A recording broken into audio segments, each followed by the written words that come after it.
Welcome to ideal career centre. आज के इस एपिसोड में हम जानेंगे कि हेल्थ साइंस कोर्सेज जैसे कि एमबीबीएस, बीडीएस, बीएमएस जैसे कोर्सेज है उसमें एडमिशन के वक्त रिक्वायर्ड डॉक्यूमेंट्स क्या होते हैं और कौन कौन से डॉक्यूमेंट आपके पास होना ज़रूरी है कि नहीं होंगे तो आपको नुकसान उठाना पड़ सकता है। मैं हूं इरफान सैयद और अगर आप इस चैनल पर नए हों तो पहले चैनल को सब्सक्राइब कीजिए ताकि इसी तरह के वीडियोज़ और इम्पॉर्टेंट अपडेट आपको टाइम टू टाइम पहुँच सके। अब देखिए, काउंसलिंग के इतने सालों के एक्सपीरियंस में हमने देखा है कि स्टूडेंट्स और पेरेंट्स अपने डॉक्यूमेंट्स के बारे में जागरूक नहीं होते, या तो उनके पास मोबाइल में भी नहीं रहते, हार्ड कॉपीज़ अपने साथ लेकर घूमते रहते हैं। तो मैं सबसे पहले आप सभी स्टूडेंट्स को कहूँगा कि आप डिजी लॉकर जो ऐप है वो डाउनलोड कीजिए और अपने सभी डॉक्यूमेंट्स जितने हैं वो स्कैन करके उसमें स्टोर कीजिए। स्कैन के लिए आप कैम स्कैनर का इस्तेमाल कर सकते हैं और डॉक्यूमेंट्स अपने जो है 200 KB के अंदर के साइज़ वाले आप अपलोड करने के लिए प्रिपेयर करके रखिए। लेकिन हम बात कर रहे हैं कि आपको at the time of admission आपको कौन कौन से डॉक्यूमेंट्स रिक्वायर्ड हैं। तो चलिए देखते हैं लिस्ट की। तो लिस्ट में सबसे पहले आप देखेंगे आधार कार्ड। तो मैं आधार कार्ड जब भी नाम आता है तो हंसता इसलिए हूँ कि आधार कार्ड के जब भी एडमिशन के लिए स्टूडेंट्स मेरे पास आते हैं तो आधार कार्ड तो अभी का है लेकिन उस पर फोटो जो है वो चाइल्डहुड वाला है, बचपन का फोटो है।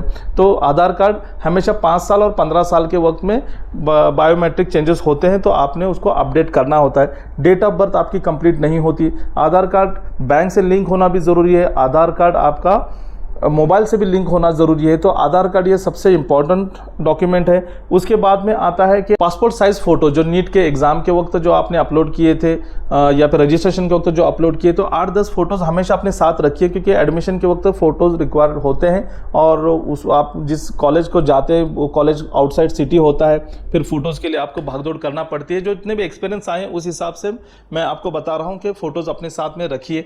इसके बाद में नीट रजिस्ट्रेशन फॉर्म ये आपका ज़रूरी है। नीट रजिस्ट्रेशन के वक्त जो आपने रजिस्ट्रेशन कंप्लीट किया था तो उसके बाद में कंफर्मेशन पेज आपने डाउनलोड किया था तो नीट यूजी का कंफर्मेशन पेज लगेगा। उसके बाद में आपको लगेगा कि नीट का जो एडमिट कार्ड आया था एग्ज़ाम का, तो एडमिट कार्ड आपने डाउनलोड किया, उस पर 4x6 की एक पोस्ट कार्ड साइज़ फ़ोटो होता है वो आपने लगाई और उसके बाद में वहाँ पर कुछ फिल करना होता है, वो फिल किया हुआ नीट एडमिट कार्ड लगेगा। नीट का स्कोर कार्ड भी लगेगा कि नीट का रिजल्ट जब डिक्लेयर होता है तो उसका ऑनलाइन स्कोर कार्ड आप डाउनलोड करते हैं तो उसकी एक प्रिंट लगेगी। 10th SSC एग्ज़ाम या इक्विवेलेंट एग्ज़ाम जो भी आपने दिए है उसका मार्कशीट भी लगेगा, बोर्ड सर्टिफिकेट भी लगेगा। उसी तरह HSC 12th या उसके इक्विवेलेंट जो एग्ज़ाम आपने दिए उसकी मार्कशीट लगेगी। डोमासाइल सर्टिफिकेट के आप किस राज्य से बिलोंग करते हैं उस राज्य का बेनिफिट अगर आपको लेना है तो डोमासाइल सर्टिफिकेट आपके लिए कंपलसरी है, तो डोमासाइल सर्टिफिकेट आप निकालिए। अगर कुछ केसेस में डोमासाइल सर्टिफिकेट की जगह पर पासपोर्ट भी आप अपलोड कर सकते हैं तो पासपोर्ट भी अगर नहीं होगा तो वो भी आप निकाल सकते हैं, लेकिन पासपोर्ट को बहुत टाइम जाता है तो डोमासाइल सर्टिफिकेट आपको फौरन बनाकर मिल जाएगा अपने तहसीलदार कार्यालय से, तो डोमासाइल सर्टिफिकेट बनवाइए।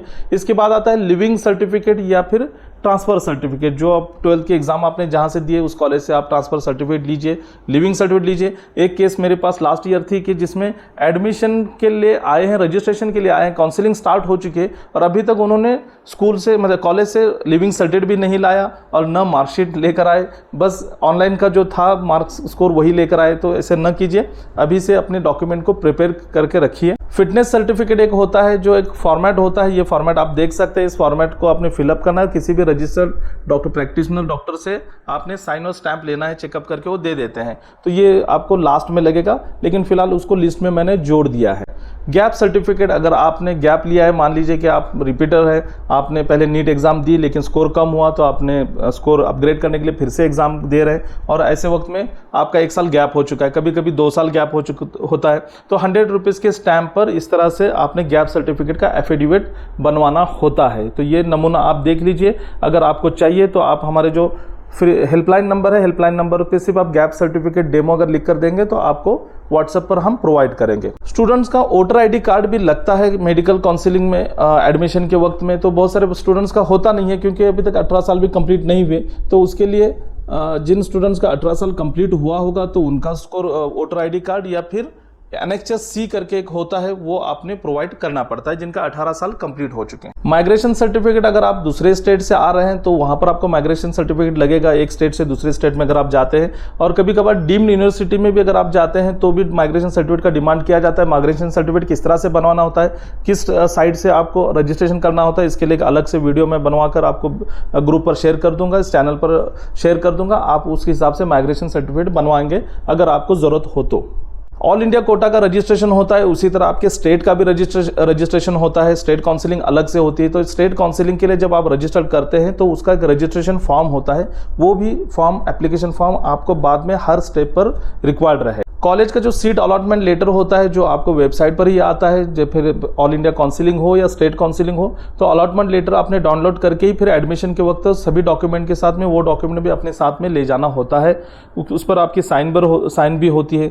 इसके बाद में आता है इनकम सर्टिफिकेट। अगर आपका इनकम 8 लाख से कम है तो आप EWS का बेनिफिट उठा सकते हैं, EBC का बेनिफिट उठा सकते हैं। तो ये फीस का जो कंसेशन आपको मिलता है, इसके लिए इनकम क्राइटेरिया बहुत ज़रूरी होता है। तो इनकम सर्टिफिकेट भी बनवा लीजिए। याद रहे कि इनकम सर्टिफिकेट जो होगा वो इस साल, जिस साल भी आप बनवा रहे हैं तो उस साल के, अगले साल के मार्च 31 की डेट तक का वैलिड होना चाहिए। मान लीजिए 2023 है तो आप जो अभी इनकम सर्टिफिकेट या बनवाएंगे तो उस पर वैलिड अप टू 31 मार्च 2024 लिखा होना जरूरी है। पेरेंट्स का रोल इतना ही है इसमें कि पेरेंट्स का आधार कार्ड और पैन कार्ड ये दोनों भी ज़रूरी है। कुछ केसेस में फादर का आधार कार्ड और पैन कार्ड कंपलसरी बताया जाता है, मदर का अगर ना हो तो भी चल जाता है। लेकिन कुछ कॉलेजेस में या कुछ गवर्नमेंट कॉलेज में मदर का भी आधार कार्ड ज़रूरी है, मदर का पैन कार्ड अगर होगा तो वो भी लगेगा, और फादर का तो कंपलसरी। कॉमन डॉक्यूमेंट्स हुए जो सभी स्टूडेंट्स के लिए लगेंगे, लेकिन जो रिजर्व कैटेगरी से बिलोंग करते हैं जैसे SC ST हो, NT OBC, तो इनके लिए इन डॉक्यूमेंट्स के साथ में कुछ एडिशनल डॉक्यूमेंट लगेंगे। जैसे सबसे पहले कास्ट सर्टिफिकेट। कास्ट सर्टिफिकेट में दो होते हैं, एक स्टेट का कास्ट सर्टिफिकेट होता है और एक सेंट्रल का कास्ट सर्टिफिकेट।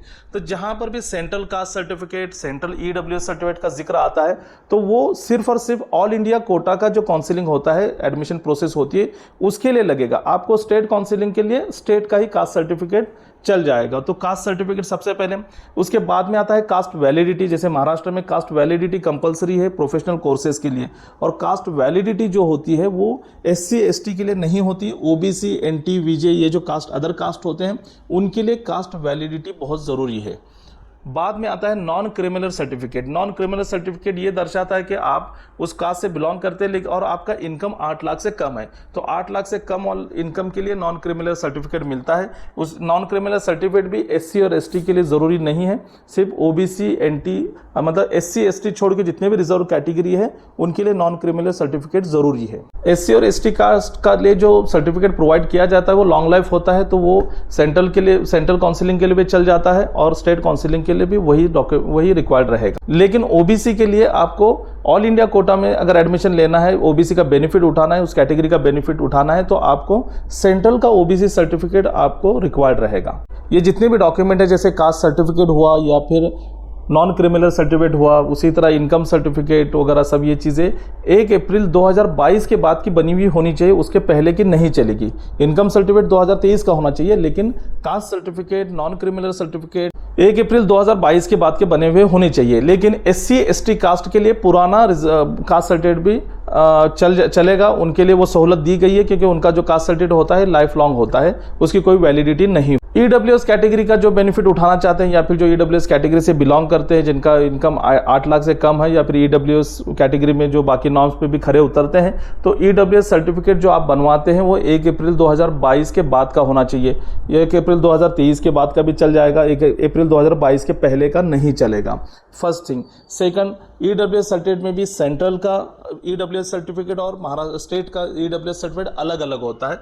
एक ही स्टेट का सिर्फ नाम का फ़र्क होता है, बनवाना वही होता है जहां पर आप स्टेट का सर्टिफिकेट बनवाते हैं, और उसी जगह पर आपको सेंट्रल का सर्टिफिकेट भी बनवाकर वो लेना है अगर आप ऑल इंडिया काउंसिलिंग के लिए जा रहे हो तो।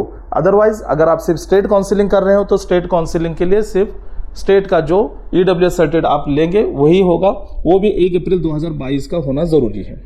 जिन स्टूडेंट्स के पेरेंट्स डिफेंस में काम करते हैं, आर्मी में है या फिर डिफेंस का बेनिफिट डिफेंस कैटेगरी से बिलोंग करते हैं, तो स्टूडेंट्स को D1, D2 और D3 ये डिफेंस के 3 रिजर्वेशन की कैटेगरीज होते हैं, उसका बेनिफिट मिलता है। लेकिन इसके लिए ज़रूरी है कि एक सर्विसमैन सर्टिफिकेट जो होता है वो ज़रूरी है, एक्चुअल सर्विस सर्टिफिकेट भी ज़रूरी होता है। उसी के साथ में जो पेरेंट्स हैं, पेरेंट्स का डोमाइसाइल सर्टिफिकेट भी होना चाहिए। और अगर एक स्टेट से दूसरे स्टेट में ट्रांसफ़र हुआ है तो उसका भी एक सर्टिफिकेट होता है, वो भी ज़रूरी है। महाराष्ट्र और कर्नाटका के बॉर्डर का कुछ विवाद है, इस वजह से उस विवादित एरिया में जो स्टूडेंट्स रहते हैं उनके लिए एक अलग एक रिजर्वेशन होता है। तो अगर वो महाराष्ट्र में एडमिशन लेना चाहते हैं और रहते हैं कर्नाटक में, लेकिन वो डिस्प्यूटेड एरिया में है, तो उनको भी MKB कैटेगरी में से अगर बेनिफिट लेना है, महाराष्ट्र कर्नाटका बॉर्डर कैटेगरी कहा जाता है उसको, तो उसके लिए आपको एक प्रूफ होना चाहिए कि आपकी 10th या 12th उसी बॉर्डर एरिया से हुई है, जो डिस्प्यूटेड एरिया है वहीं से हुई है। सेकंड, आपका जो लिविंग सर्टिफिकेट होता है उसमें लिखा होना चाहिए कि आपकी मदर टंग मराठी है। और डिस्प्यूटेड एरिया बॉर्डर सर्टिफिकेट भी एक मिलता है। तो ये तीनों में से कोई भी डॉक्यूमेंट आप अगर लेते हैं तो उस एरिया का अगर में आप रहते हैं तो बेनिफिट आपको मिल जाएगा। इसी तरह हिली एरिया का एक रिजर्वेशन होता है। तो हिली एरिया का रिजर्वेशन किसे मिलेगा? जो हिली एरिया में रहते हैं, पहाड़ी इलाके में, डोंगरी भाग भी मराठी में इसको कहा जाता है। तो हिली एरिया में अगर आप रहते हैं तो वहाँ का उस एरिया में रहते हैं, इसका एक प्रूफ डोमाइसाइल जो मिलता है उस पर लिखा होता है। उसी के साथ में आपकी 10th और 12th वहीं से हुई है, उसी एरिया, उसी विलेज से या उसी एरिया से, इसका एक प्रूफ आपको देना पड़ेगा। और पेरेंट का डोमाइसाइल उसी एरिया का लगेगा। PWD कैंडिडेट मतलब अपंग जिनको हम कहते हैं, फिजिकली पर्सन विद डिसेबिलिटी, तो इनके लिए तो PWD का जो सर्टिफिकेट होता है ऑथराइज्ड ऑफिसेज से मिलता है, तो वो आपके लिए कंपलसरी होगा। माइनॉरिटी से जो बिलोंग करते हैं, जैसे जैन कम्युनिटी, बौद्ध है, मुस्लिम है, सिख है, पारसी हैं, तो इनके लिए एक माइनॉरिटी सर्टिफिकेट की ज़रूरत पड़ती है। तो ये माइनॉरिटी सर्टिफिकेट डिक्लेरेशन होता है, ये आप फॉर्मेट देख सकते हैं। इस डिक्लेरेशन को आपने 100 रुपीज़ के स्टैम्प पर एफिडेविट करके देना होता है। तो ये अगर फॉर्मेट ये भी अगर आपको चाहिए तो आप हमारे हेल्पलाइन नंबर्स जो आप लिखा हुआ है इससे आप मंगवा सकते हैं। तो ये सारे डॉक्यूमेंट्स जो है, ये डॉक्यूमेंट्स अभी से बनवा लीजिए, प्रिपरेशन अभी से कीजिए, ताकि आपको आयन वक्त एडमिशन के वक्त आपकी भागदौड़ ना हो। और उसी के साथ मैं फिर से रिक्वेस्ट करूंगा कि ये सभी डॉक्यूमेंट्स आप ओरिजिनली कलर्ड फोटो में स्कैन करके कैम स्कैनर से स्कैन कीजिए। 200 KB के अंदर उसकी फाइल साइज होनी चाहिए और इसको अपने मोबाइल पर स्टोर कीजिए। उसी की तरह डिजी लॉकर का भी इस्तेमाल, ऐप का भी इस्तेमाल कर सकते हैं, जिससे आप कहीं भी जाएंगे तो डिजी लॉकर से उस डॉक्यूमेंट को आप शो कर सकते हैं, उसकी प्रिंट निकाल सकते हैं। तो आइडियल करियर सेंटर के इसी तरह के वीडियोस आपको मिलते रहेंगे। अगर आपने अभी तक सब्सक्राइब नहीं किया तो सब्सक्राइब कीजिए। एडमिशन होने तक के सभी जानकारी आपको वक्त पर मिलती रहेगी। Thank you.